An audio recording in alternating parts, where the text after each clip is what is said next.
Good afternoon, and thanks for joining us for Living Local, your lifestyle show for everything Charleston. I'm Ashley Meservy. It's Medical Monday here at East Cooper Medical Center, and today we're learning how to maintain a healthy, active lifestyle, especially this time of year as the heat continues to rise in the Low Country. So we're going to give you advice on what to do in order to make that workout safe and effective.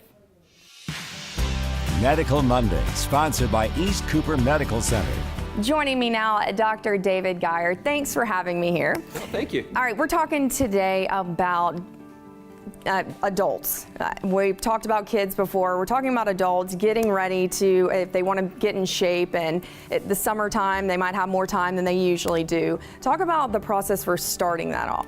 Well, the key is to work into all these programs slowly, whether it's running, lifting weights, or one of these group classes. Probably not a great idea to go 0 to 60 right out of the gate. Start maybe doing something for 10 minutes and then see how it goes, how you feel the next day. Then start doing more and more, getting your body used to that stress. Some of the classes, boot camps and things like that, are those what you're talking about as far as working your way in? Yeah, those are the best examples of things that are great. I love them, but are a lot of times more intense than people are ready for. And so it's not uncommon. They push themselves really hard.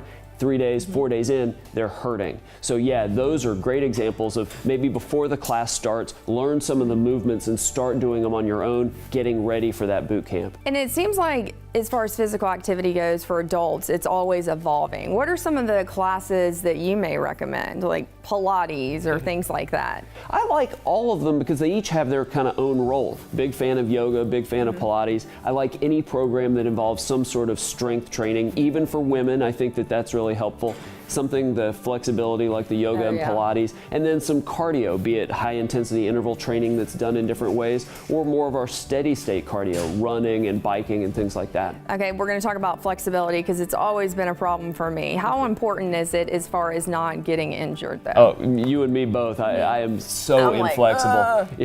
I'm the same way. It is really important. I don't know that it's something that you have to do it because it's going to necessarily make you a better performer, but yeah, to limit the hamstring strains and the calf injuries and things like that. So just a few minutes after you've warmed up, and then at the end of your exercise, 5 minutes maybe on either end can save you a lot of trips to my office. So not being able to touch your toes is not necessarily mean you're just done, right? Yeah, I mean, I think it really depends on what it is you do, because runners probably don't need to be as flexible as maybe people that do other activities, but there still should be some, because as we get older, our bodies get less and less elastic, so you still need to maintain that flexibility. And obviously in the Low Country, we know it heats up.